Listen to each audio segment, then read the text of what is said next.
He asked me to invest his scam, but instead of losing $50,000, I made him lose his entire operation. My name's Leo Vargas. I'm 32, a digital marketing consultant living in London. I've always been skeptical of too good to be true investments, especially in the crypto world. But when a self-proclaimed crypto whale approached me with a once-in-a-lifetime deal, I decided to play his game, only this time I'd be the one setting the rules. It started with a message that popped into my LinkedIn inbox.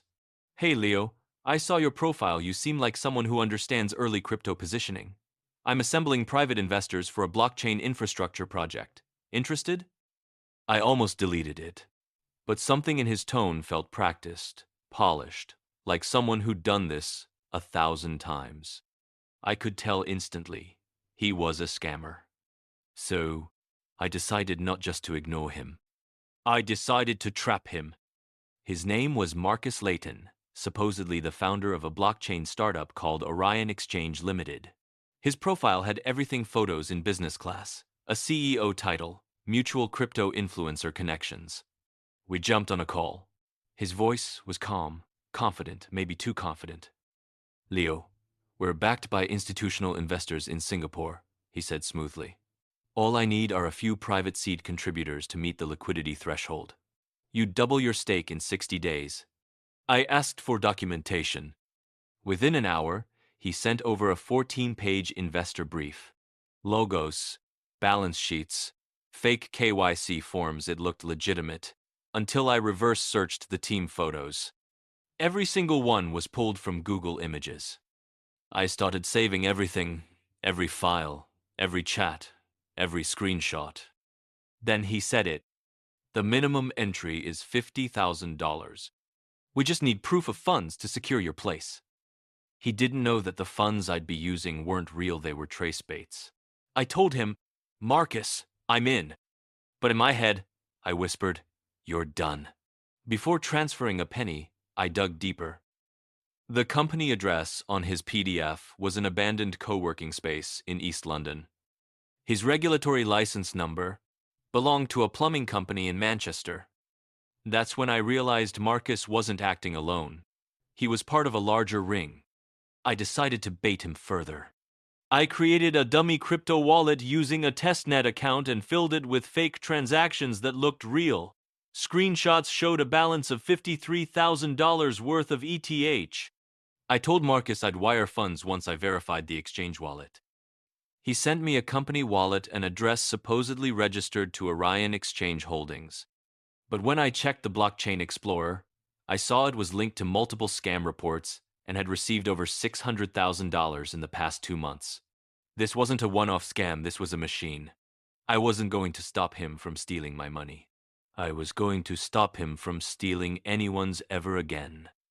I joined crypto scam survivor forums, Telegram groups, Reddit threads.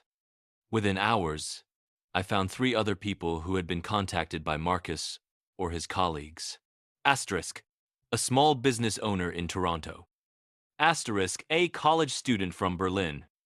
Asterisk, a retiree from Dubai who'd already lost $12,000. We compared screenshots, all the same wallet address, same emails, same CEO signature. I built a shared folder, time-stamped everything, and mapped the network using metadata from his PDFs. One file was especially interesting. It had hidden properties showing the original author name, Layton at cryptogrowth.solutions. That domain didn't exist. But when I dug into archived DNS records, it was linked to a contact email hosted in Malta. The operation had offshore ties, likely laundering money through layered wallets. At this point, the story had evolved from personal revenge to digital warfare. Marcus asked to meet in person.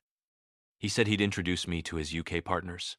I smiled. Perfect. I wasn't about to walk into a scammer's den unarmed. I brought my friend Amira, an investigative journalist who had covered crypto fraud cases. She wired a small mic to my jacket and set up a GoPro in my satchel. We met Marcus at a fancy lounge in Canary Wharf. He was mid-30s, sharp suit, slick hair, Rolex that probably wasn't real. He greeted me like an old friend. Leo, I knew you'd see the opportunity here. We move fast, the pre-sale closes tonight. I played along, pretending to text my banker. Meanwhile, Amira was quietly recording from a nearby table. Marcus pulled out his phone and opened a live wallet tracker, supposedly showing real-time investments flooding in. But I recognized the UI. It was a template, something anyone could buy for $30 online. He started getting agitated. If you're serious, we can finalize now. I have 2 other investors waiting. I told him calmly, I'll do one better. I'll verify it right now. Then I handed him an envelope full of blank paper. His eyes narrowed. What is this? Evidence, I said. Of every wallet you've drained, every victim you've tricked, and every single lie you've told. The color drained from his face as Amira stood up and said, Marcus Layton, you're on camera. Marcus stammered. You can't record me without. Actually, Amira interrupted, we're in a public space, and we have your consent from the start of the meeting, when you agreed to our terms in writing. Reporting writing. We're not been a friends. We're in a public space. In the friends of the writing. We're not been a friends. We're not been a friends since. We're not been a friends. We're in a public space. We're in a public space. And we have your consent from the meeting.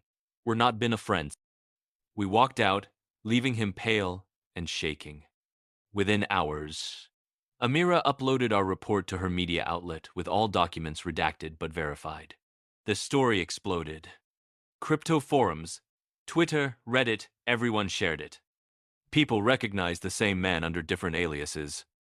By the next morning, his LinkedIn profile vanished. But it was too late. Law enforcement had already received the entire file I'd compiled: wallet addresses, transfer trails, the Malta domain link. I thought it was over.